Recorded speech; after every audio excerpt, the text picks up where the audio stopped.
abençoado. Hoje estou tendo a oportunidade de estar aqui pela primeira vez nessa casa. Aleluia. Para adorarmos o nome do Senhor. Estou feliz, pela oportunidade, pelo convite, pastor. Deus abençoe. Glória a Deus. Seja agradecido sobre a tua vida, amém? Quero convidar a igreja para abrir a tua Bíblia no livro de Apocalipse. Apocalipse, capítulo de número 1. Obrigado. Vamos meditar um pouquinho na palavra do Senhor, porque Deus tem algo para nossas vidas. Apocalipse, capítulo de número 1, a partir do versículo de número 9. Amém? Eles acharam? Amém. Está escrito assim a palavra do Senhor. E João, que também sou vosso irmão, companheiro na aflição e no reino e na paciência de Jesus Cristo, estava na ilha chamada Pátimo por causa da palavra de Deus e pelo testemunho de Jesus Cristo.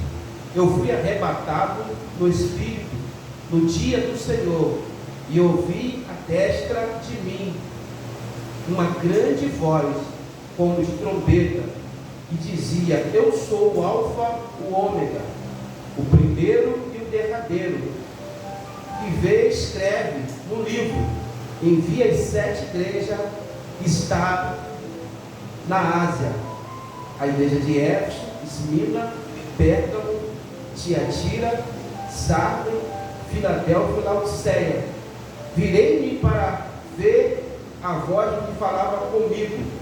Virando-me, vi 7 castiçais de ouro, e no meio dos 7 castiçais um semblante ou semelhante ao filho do homem, vestido até os pés de uma roupa comprida, cingida pelo peito e com um cinto de ouro, e a sua cabeça e o cabelo era branco como a lã, branco como a neve, e os seus olhos como chama de fogo, e os seus pés semelhante ao latão reluzente, como se tivesse sido refinado numa fornalha, e a sua voz como a voz de muitas águas. Que o Senhor possa estar abençoando. Pode sentar, querido. Obrigado. Louvado seja o nome do Senhor. Vamos falar um pouquinho nessa noite do ministério do amado e querido apóstolo João, que teve 2 etapas no seu ministério. Teve o privilégio de andar com Jesus e ver a face do Senhor. O primeiro ponto aqui que precisamos tratar nessa noite é saber quem era esse apóstolo João. O nome João era comum na época de Jesus. Se distinguia um do outro por questão física e às vezes por sobrenome. Sempre alguém chamava, por exemplo, João, que batizou Jesus, era chamado de João ou Batista, porque ele batizou Jesus. Esse João que nós estamos em foco tratando é chamado de João Evangelista, ou também filho de Zebedeu, para distinguir dos outros João que tinha, até porque João era um nome comum. Então quem era João? O apóstolo João, ele era filho de um homem chamado Zebedeu. Zebedeu, ele era um empresário no ramo de pesca, tinha alguns barcos, alguns empregados, segundo a Bíblia, e ali eles trabalhavam como pescador naquela época. Os irmãos, não sei se os irmãos sabem, mas acredito que os irmãos sabem que todo judeu, ele seguia a profissão do pai. Por exemplo, Jacó, ele foi pastor de ovelha. Os filhos de Jacó também seguiram a profissão do pai como pastor de ovelha. José, pai de Jesus, melhor dizendo, era carpinteiro. E Jesus seguiu a profissão do pai como carpinteiro. Então era normal para os judeus seguir a tradição. Alguns eram homem do campo, alguns eram carpinteiro, agricultor. Era isso que o povo judeu vivia. E Zebedeu, ele era pescador, e João era filho de Zebedeu, também era pescador. Segundo a Bíblia, segundo a tradição, dos teólogos, alguns chegam até a conclusão de que Zebedeu era casado com Salomé. E ali, segundo a tradição, isso não está na Bíblia, segundo a tradição, provavelmente João Evangelista seria um dos primos também de Jesus. Porém, a Bíblia fala sobre ele como filho de Zebedeu, pescador. Um dia, Jesus passou e viu João pescando.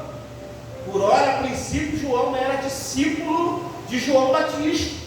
Quando Jesus passa, em João, capítulo de número 1, versículo 29, quando João Batista diz assim: eis o Cordeiro de Deus que tira o pecado do mundo. Aleluia. Naquele momento, João, ele deixa de ser discípulo de João Batista e passa agora a ser discípulo de Jesus.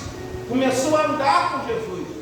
E João fez parte dos 3 discípulos mais próximos de Jesus. Era João, Pedro e Tiago. Esses 3 sempre estavam junto de Jesus. Quer ver um exemplo? Em Mateus capítulo de número 17, na transfiguração de Jesus, estavam os 3, estava João, evangelista, estava Pedro e Tiago. Quando Jesus ressuscitou a filha de Jairo, estavam os 3 discípulos de João, também estava no meio. E esse João, evangelista, ele cresce, tem uma intimidade profunda com Jesus e teve o privilégio de ser chamado de discípulo que Jesus amava. Se pegarmos o texto de João, capítulo de número 13, versículo de número 23, João era aquele que reclinava a sua cabeça no seio, nos peitos de Jesus. Era um discípulo amado, era um discípulo a quem Jesus amava, a quem estava acostumado a andar com Jesus. Só que quando João, ele vê Jesus pela primeira vez, ele anda com Jesus, ele vê Jesus. Ele ainda não tinha o conhecimento do verdadeiro Cristo ressurreto. Era aquele que andava cabelos longos, poeira, com a sandália de couro, aquele que sentava na mesa, na casa de Maria, de Marta, de Lázaro. João era aquele que na ceia, muitos discípulos, quando Jesus falou que alguém ia trair ele, o apóstolo Pedro catuca João perguntando, e João pergunta para Jesus, e Jesus disse assim: aquele que colocar as mãos no prato comigo, esse vai me trair. Aleluia. João escreveu 5 livros. Escreveu o Evangelho, que tem o seu nome, as 3 epístolas, 1ª, 2ª e 3ª João. E João também escreveu o livro de Apocalipse. Esse homem foi um discípulo que teve o privilégio de ser um dos últimos discípulos a chegar na glória, porque todos os discípulos foram primeiro do que João, mas João teve o privilégio de ser um dos últimos discípulos a partir dessa terra. Diz a história que no ano 90 depois de Cristo, o apóstolo João, ele saiu de Jerusalém, estabeleceu a sua residência na cidade de Éfeso, e lá ele se tornou o pastor da igreja de Éfeso. João, já com uma certa idade, ele foi exilado na ilha chamada Pátimo, que significa mortal. Essa ilha tinha um presídio, e ali João foi exilado naquela ilha, por amor do Evangelho, por amor daquele que morreu na cruz do Calvário. Foi nesse tempo que João teve a oportunidade de ter a intimidade mais profunda do seu ministério. Foi quando João está exilado na ilha de Pátimo, e João tem uma revelação. E quando João olha para o céu, ele céu. E o texto sagrado diz para nós que o Senhor Jesus convida o apóstolo João para ir no céu, porque Deus queria entregar algumas revelações para o apóstolo João. Aleluia, glória. Nosso Deus Jesus entrega para o apóstolo João a revelação do livro de Apocalipse. Apocalipse significa revelação, a revelação de Jesus dada ao apóstolo João. Imagine um discípulo que estava acostumado a andar com Jesus, um Cristo que viveu aqui, que era 100% homem e 100% Deus. Agora ele vai ter a oportunidade de ver o Cristo ressurreto, aquele que morreu, mas ao terceiro dia ressuscitou, aquele que venceu a morte, aquele que tem autoridade sobre o céu e sobre a terra. A revelação que João teve, ele chega no céu e foi arrebatado, e o texto diz que ao chegar no céu, o Senhor começa a mostrar para ele a revelação daquilo que iria acontecer. Primeira coisa é que quando João ele olha, ele vê um Cristo totalmente diferente daquele Cristo que ele estava acostumado a andar. Quando ele olha para Jesus, ele vê os cabelos brancos como a lã, os cabelos brancos como a neve. E João vem descrevendo a forma do Cristo ressurreto. Quando ele olha na cabeça de Jesus, os cabelos brancos como a lã, significa que ele é Senhor. Quando João olha para a cabeça de Jesus, ele vê uma coroa de ouro com muitos diademas. Significa que ele é Rei dos Reis e Senhor do Senhor. E quando João vem descendo, João vai olhar para os teus olhos e vai ver os teus olhos como chama de fogo, simbolizando a onisciência de Deus, a onipresença de Deus, que Deus está em todos os lugares. Aleluia. João vem descendo. Quando João olha para ele, vê um cinturão de ouro, e João vê uma espada aguda de 2 gumes na sua boca, simbolizando Hebreus capítulo 4, versículo 12, que a palavra é viva e eficaz, é mais penetrante do que qualquer espada de 2 gumes. Significa que ele é invencível com a espada na mão.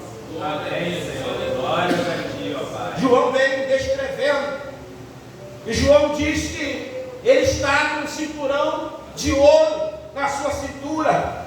João está dizendo que ele está com uma veste salpicada de sangue, dizendo que ele venceu a morte.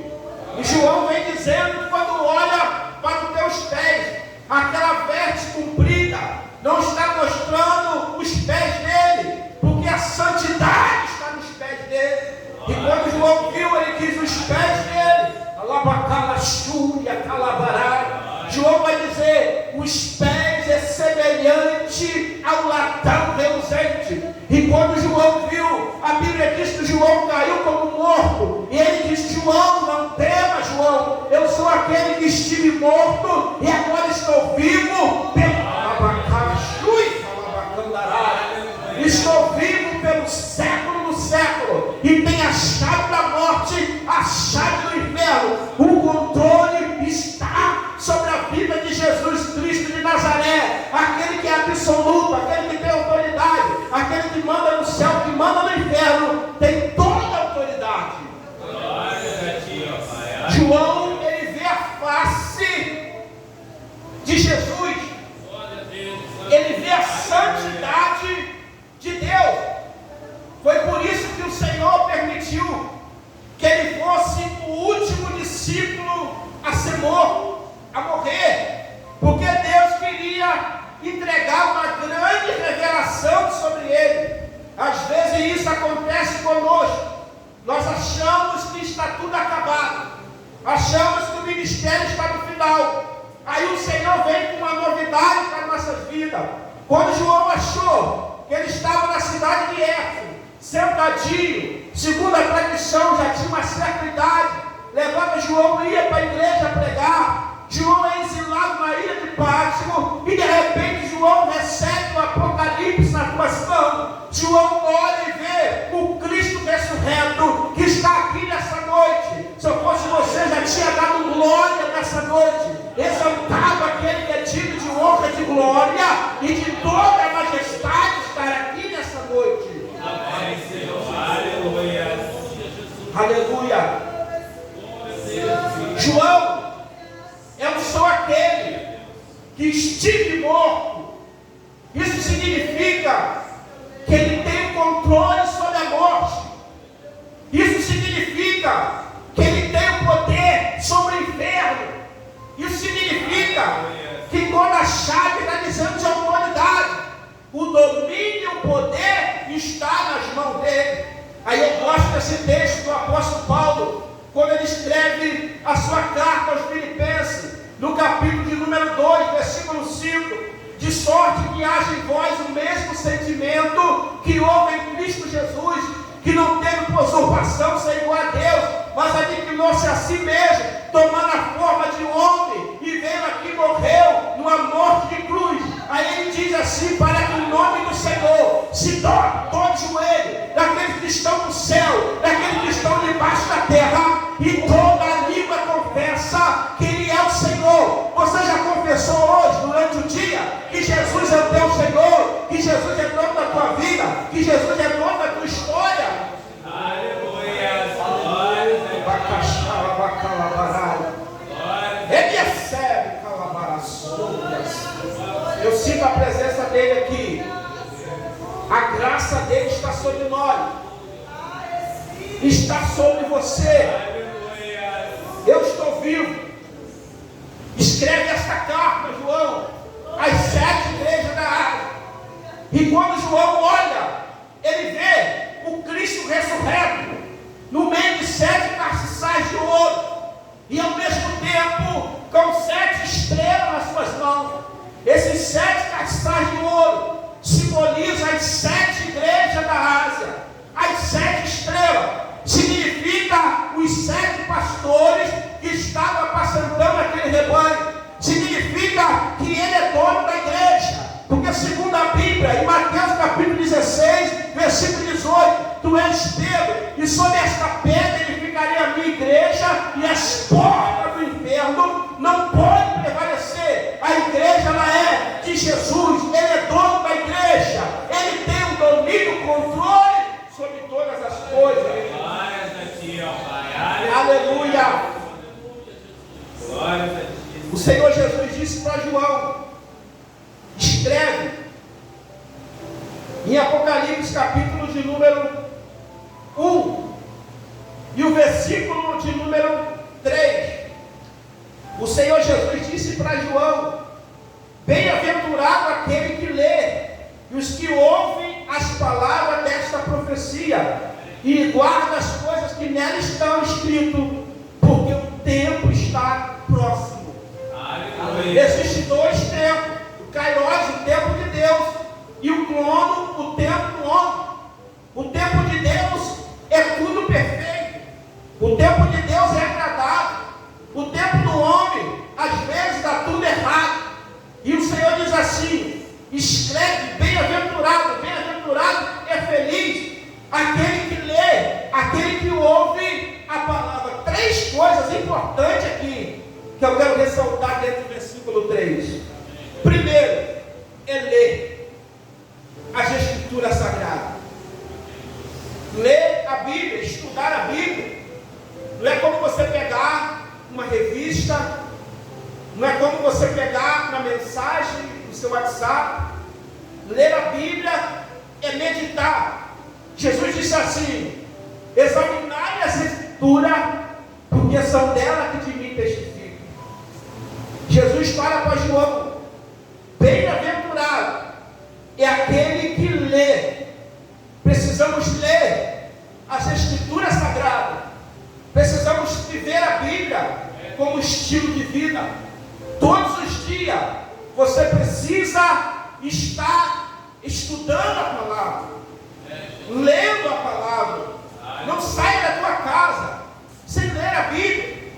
Talvez você pergunta, mas pastor, a minha vida é corrida, eu não tenho tempo. Não existe essa questão de falta de tempo. Eu sempre digo isso, que quando a gente quer, quarta-feira vira sábado, madrugada vira dia, porque você se esforça para você estudar. Quando você recebe um convite de uma empresa, a empresa diz assim: olha, vai ter uma seleção, você vai entrar nessa empresa, só que você precisa estudar durante uma semana. O salário que você vai receber vai ser de 5 mil. Eu quero ver, você desdroga, você estuda de madrugada, você contrata professor, você dá os seus pulos, porque você quer receber o salário. E para Deus nós botamos dificuldade. Não podemos, precisamos ler a Escritura, precisamos analisar a palavra de Deus. João lê as Escrituras Sagradas. Preciso ler a palavra. Eu preciso entender que nesse livro aqui está a resposta para tudo que eu quero. Está a resposta para prosperidade. Está a resposta de cura. Está a resposta para o seu relacionamento. Está a resposta para você criar o teu filho. Tudo você encontra aqui. Por isso que o profeta Isaías, no capítulo 40, versículo 8, ele diz: seca-se a erva e cai as flores, mas a palavra de Deus, ela subsiste eternamente. Isaías capítulo 55, versículo 6: buscai ao Senhor enquanto se pode achar, invocai enquanto está perto. Jeremias 29, 13: buscar-me-ei e acharei, quando me buscar de todo o vosso coração. Jeremias 33, 3: clama a mim, responder-te-ei e anunciar-te-ei coisas grandes e firmes que não sabe. Jeremias capítulo 15, versículo 16: achava as tuas palavras logo comigo, e a tua palavra foi como gozo para o meu paladar. A palavra de Deus, ela te dá uma dimensão. O avivamento também, ele vem pela palavra. O avivamento vem.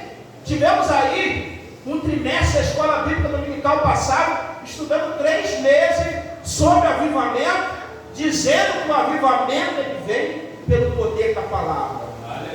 Quando você lê a palavra, Deus renova você dentro da sua casa. Quando você lê a palavra, Deus te dá uma direção. Às vezes você acorda meio atribulado diante de alguma dificuldade. Quando você vai ler a palavra, você tem a direção. Em segundo lugar, depois de ler, você precisa ouvir. Porque às vezes a gente lê, Deus nos dá uma direção e nós fazemos vista grossa. Nós não queremos ouvir. Só queremos ouvir aquilo que agrada a nós. O ser humano tem isso. Às vezes o pai vai lá dar um conselho para o filho, então ouvir o pai. Mas depois que acontece, vai ver o que o senhor falou. A mãe vai lá dar um conselho para a filha. Ah, minha mãe é cafona, já passou o tempo dela. Mas quando o negócio pega, mãe, isso vai estar certo. Às vezes o Senhor também fala conosco. Numa oração, o Senhor diz assim: pastor, o Senhor já falou comigo. Não consagra para o novo, não, você vai passar a prova. Comigo na hora de fazer.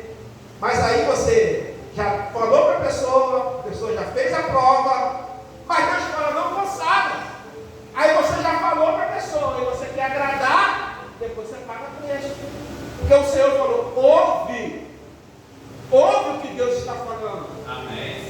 João escreve: bem-aventurado, feliz, abençoado é aquele que lê, é aquele que ouve a palavra. Aleluia. Em terceiro lugar, você tem que ler, você tem que ouvir e tem que guardar. Aleluia. Não adianta nada você ler, você não ouvir e você não guardar. Foi por isso que o salmista, no Salmo 119, versículo 11, versículo de número 9, ele diz: de que maneira poderá o jovem purificar o teu caminho? Uma pergunta. Depois ele responde: observando segundo a sua palavra. Mas no versículo 11 ele diz: guardei a tua palavra na tábua do meu coração, para não pecar contra ti. Aleluia. É necessário você ler, mas também é necessário você ouvir. E é necessário você guardar. Eu tenho certeza que se eu perguntar a pessoas aqui, adultos já, que tem coisa que o seu pai, a sua mãe falou que você guarda até hoje, como exemplo de vida. Você guarda, por quê? Porque aquilo ali é bom. Quando a gente não guarda, descarta aquilo ali, a gente tem possibilidade de errar. Então Deus está dizendo, João teve dois lados do seu ministério. Primeiro, foi quando ele estava com Jesus. Quando ele deitava a cabeça nos peitos de Jesus. Quando ele comia com Jesus. Quando Jesus sentiu sede, ele bebia água com Jesus. Quando Jesus sentava naquele banquete extraordinário que Marta fazia, ele estava com Jesus. Mas de repente agora ele vai ver um Cristo ressurreto. Ele agora não vai ver Jesus. Ele vai ver um Cristo que venceu a morte. Quando você tem um encontro com Deus, que você vê o Cristo verdadeiro, o seu ministério ele muda. O seu ministério tem marcas. E essas marcas ficam por toda a sua vida. Lembra de Jacó? Quando Jacó teve um encontro com Deus no Peniel, Jacó lutou a noite toda com o Senhor. Aquele anjo era o próprio Jesus. No final da história, o próprio Senhor tocou nas pernas de Jacó. E Jacó passou a ter uma cicatriz, uma marca. Foi marcada as pernas de Jacó. Começou a andar com dificuldade. Mas o Senhor disse assim para ele: a partir de hoje, o seu nome não será mais Jacó. Porque Jacó significa suplantador, enganador. Mas a partir de hoje, o seu nome será Israel. Porque significa príncipe diante de Deus. Todo aquele que teve um encontro, que viu a face com o Senhor, tete a tete, ele não consegue retroceder. Ele não consegue deixar de adorar o Senhor. Pode passar por luta, por dificuldade, mas ele não abandona o Senhor.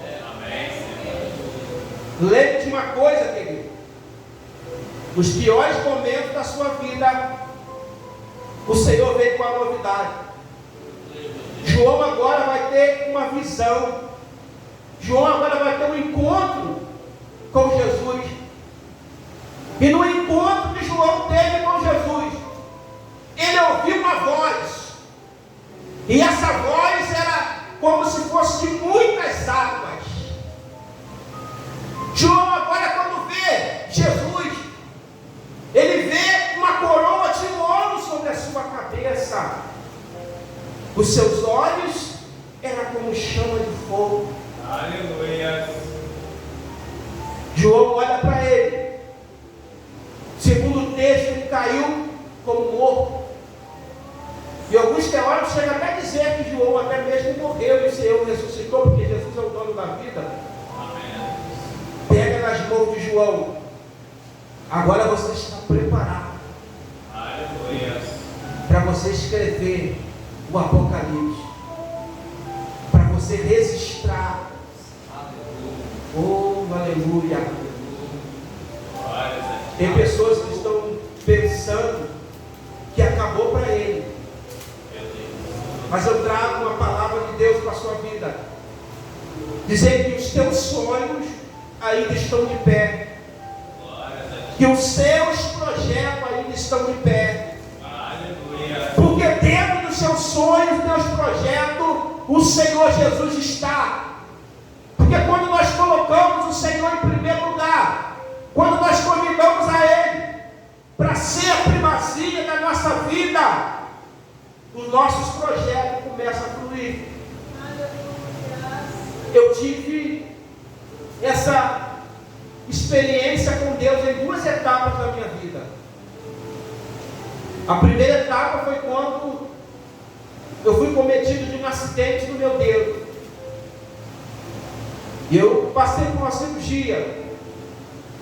Eu estava no Hospital São João Batista. Eu falo isso aqui porque eu creio, eu tenho certeza que tem pessoas que creem, né? Tem gente que não crê nisso que eu vou falar. E de repente ali naquele hospital aparece um homem todo de branco, vestido de bege, e começou a tirar aquela fita que estava no meu dedo, que estava com a cirurgia, com um pino no dedo. E eu perguntei para ele: o que você está mexendo no meu dedo? Ele deu um sorriso para mim e disse assim: eu sou o cirurgião, a mão de Deus, para cuidar do seu dedo. E eu, com medo de tocar no meu dedo, e eu perguntei: você não vai dar anestesia? Ele falou, deu mais outro sorriso e disse o seguinte: eu sou o cirurgião que eu opero sem dar anestesia, se fechar cicatriz. Eu acordei, eu tive esse privilégio do Senhor operar o meu dedo.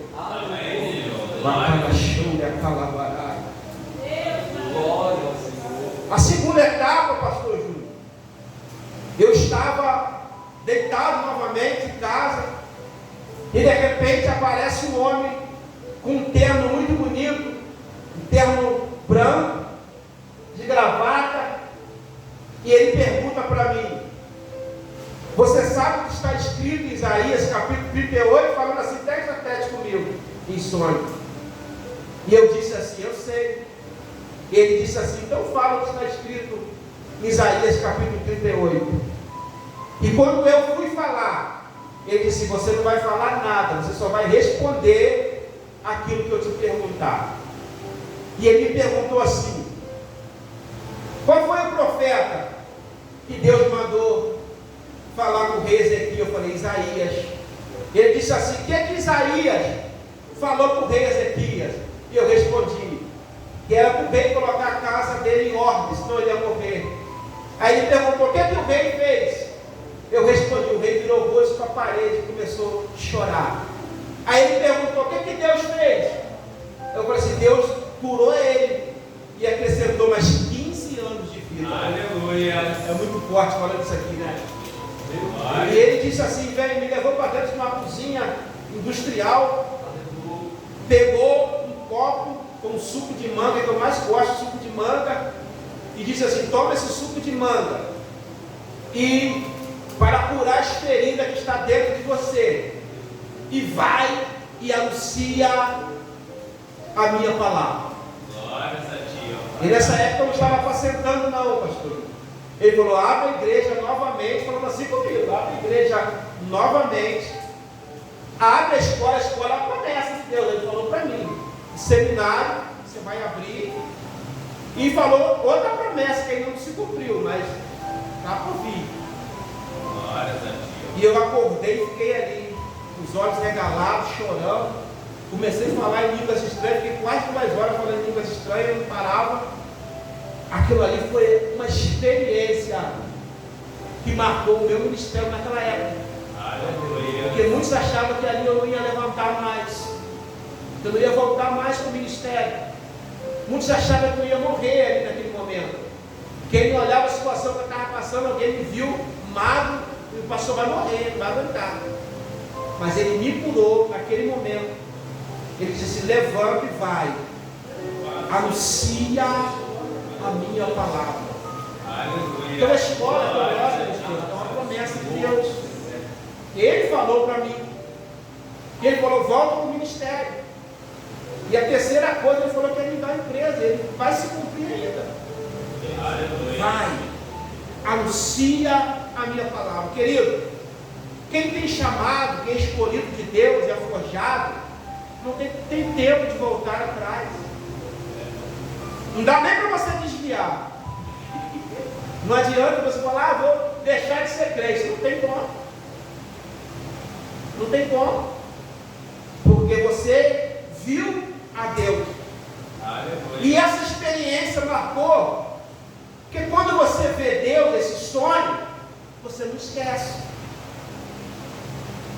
Não tem como esquecer.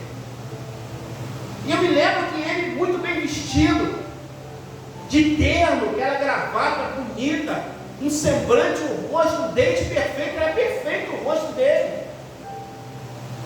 E ele falava comigo com aquela mansidão, daquela coisa que, ao mesmo tempo, quando ele falava, pastor Edilson, aquilo entrava dentro do meu coração e ia curando as feridas que eu estava. Glórias a Deus. Deus, ele pode te curar. Amém. Nós estamos vivendo hoje síndrome do pânico, crise de ansiedade, depressão batendo na porta, insônia, as preocupações não deixam você dormir. Mas o Senhor está te convidando para você descansar, para você sentir, como João, que no meio daqueles caçais de ouro, que no meio daquela situação, aquela revelação, alguém diria, o ministério de João acabou, chegou ao final, e ele escreve o Apocalipse, e depois da morte do imperador Domiciano, segundo a história diz que João volta, sai novamente da ilha de Patmos, volta para sua residência na cidade de Éfeso. Ele estava tão debilitado que ele não aguentava mais ir para a igreja. Os seus obreiros, os seus membros, pegavam João, levavam para a igreja. O sermão de João era esse: filhinho, amai-vos uns aos outros. Aleluia. E ele morreu, segundo a história, com 103 anos de idade. Vida longa, né? Vida longa para você que viu a face de Deus. Glórias a Deus. Nessa palavra eu quero te dizer que é Deus que chama. E quando Deus chama para uma determinada função, Ele te dá todas as ferramentas que você precisa. Só que essas ferramentas que você precisa vai gerar cicatriz, vai gerar dor. Eu já fui rejeitado, já fui abandonado. Tenho certeza, ministerialmente, o pastor também deve ter passado por isso. Mas o Senhor entrega todas as ferramentas que você precisa. Não é o que você quer, é o que você precisa. Às vezes nós queremos uma coisa por orgulho, por vaidade, mas não é o que a gente precisa. E Deus vai te dar não o que você quer, o que você precisa para você exercer.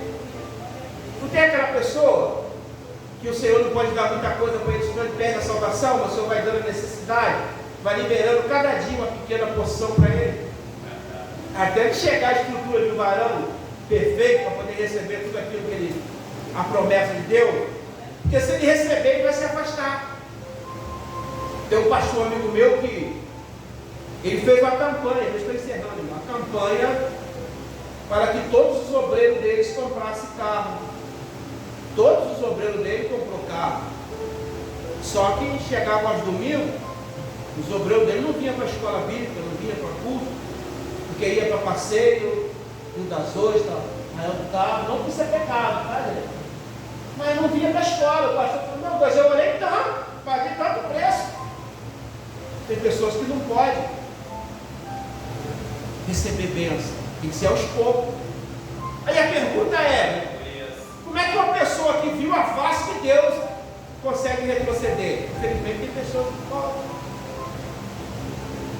Mas aqueles que têm o coração voltado para Deus, jamais ele vai retroceder. Amém. Eu encerro essa mensagem com Provérbios 24, 10. Se mostrarem frouxo no dia da adversidade, a sua força será pequena. Amém? Amém. Deus possa estar abençoando a sua vida. Quero agradecer ao pastor pela oportunidade. Ele vai estar lá pregando, vai acompanhando a nossa igreja também. Estou aguardando ele o dia.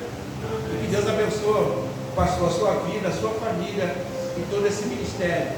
Deus abençoe a todos no nome de Jesus. Amém. Glória a Ti, ó Pai. Louvado Aleluia. seja Deus. Amém? Meus irmãos, vamos ficar de pé.